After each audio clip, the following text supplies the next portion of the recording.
In this video, we're going to go through how to create a tracking campaign for Taboola using CPV Lab. The first thing we're going to do is we're going to go to CPV Lab and we're going to add Taboola as a traffic source.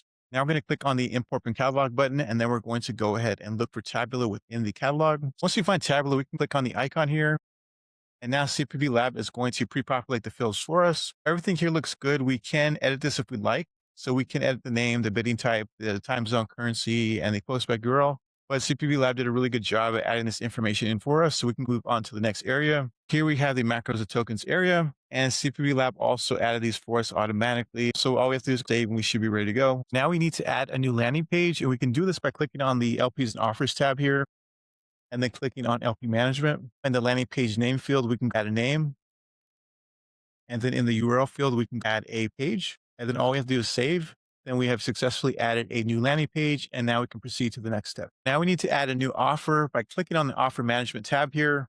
And then we're going to go ahead and add an offer name in the offer name field, select the source or network that we're going to be using. And then we're going to add the payout here and then enter in our URL. Now this will be the URL for our affiliate link.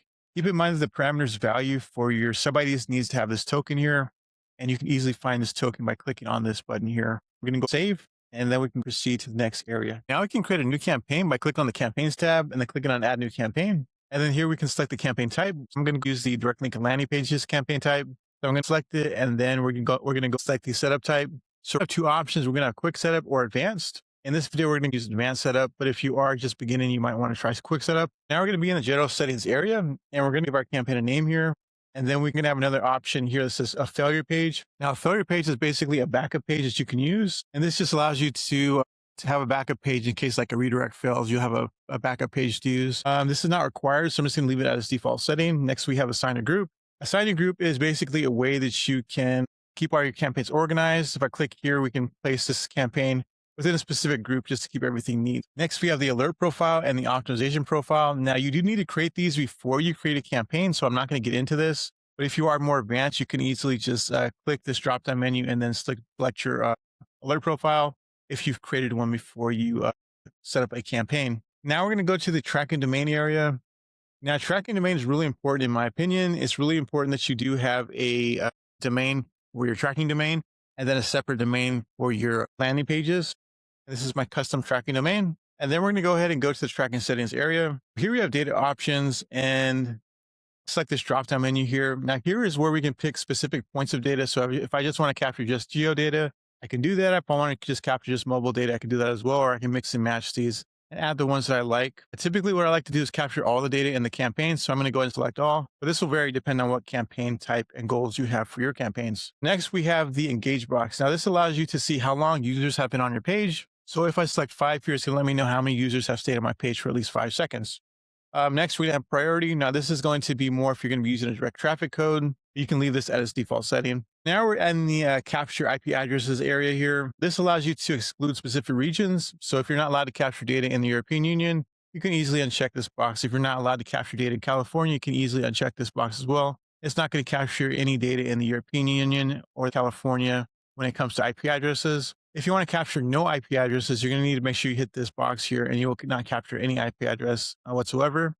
But in this campaign, I want to capture IP addresses. Now we have the redirect type. Redirect type is going to vary depending on your goals of your campaign. So if you have your own offer and you're trying to make sales, you're most likely going to want to do direct redirect. If you're using an affiliate offer, you're most likely going to want to use double meta refresh. And this basically hides the landing page from the affiliate network. Redirect loop is another option as well. Redirect loop is very similar to double meta refresh. It also hides the referrer, but it's a little bit slower. But typically what I like to use is double meta refresh. But if you want to see the best type that works the best for your campaign, I recommend selecting the I here, and then checking out which redirect will be the best for your campaign here. Next, we're going to go to AI Smart Rotation. When it finds the best performing landing page, what CPV Lab is going to do is send the primary amount of traffic to those high performing pages to help optimize your campaign. If you select it for offers, it's going to do the same thing for the offers. It's going to find which offers working the best. And then CPV Lab is going to send mostly traffic to those offers using AI. Now we can select the traffic source, and this is going to be Taboola.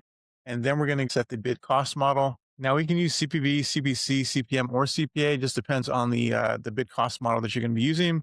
I'm going to go ahead and leave this at CPC here. And then we're going to select the average bid, which is going to be 1 penny. Now we have the tokens here. So here I'm going to add the landing page that we created earlier. And then we're going to scroll down and go to the next area here. Now we can go ahead and add the offer that we created earlier.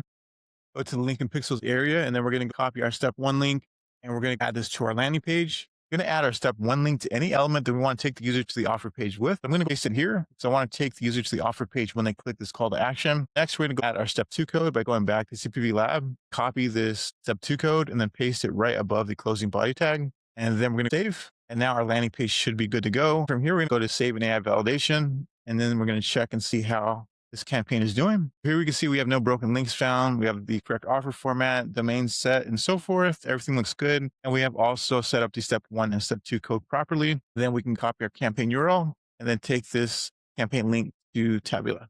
Now we're going to create a campaign on Taboola. So I'm going to log in here and choose the advertising goal. So I'm going to select lead generation here and then click on next. And from here, we're going to add our landing page, which is actually going to be our CPV Lab link.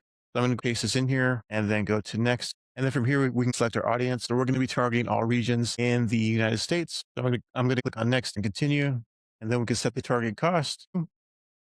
And then we're going to set the budget here. This will vary depending on your campaign type and goals. But I'm going to go next here, and then we're going to look at the ads. A lot of these ads look pretty good already.